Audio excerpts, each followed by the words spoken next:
Exercise that we are going to pair with our power position power cleans is our box jump. One thing we're going to do different. So what I don't want to see is us just stacking a bunch of boxes. So we kind of got caught up in this back in the fall and the spring when we were doing box jumps. Okay, is we would be so worried about stacking boxes up that at the end of the day, all we were doing was pulling our knees to our chest and landing in a deep squat position.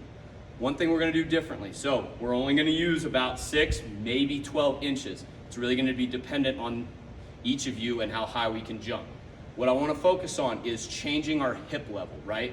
So if I'm jumping and I pull my knees to my chest, I'm just landing in this position. I'm not even necessarily extending my hips, right? So for example, if I'm here, I reach, load, jump, and my hips stay back, right? It looks kind of goofy, but that's kind of how it looks, right? I'm just catching in that position, and I don't want to. I want to change how high I get, change my level, right?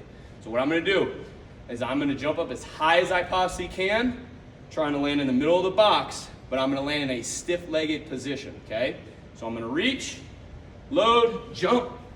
I'm going to land in that stiff-legged position. That's going to tell you guys how far you can clear your legs, or how high you guys can jump while clearing your legs, right? If the box is super high and I try to do that, I'm probably gonna trip over it, right? So again, I'd rather go a lower box.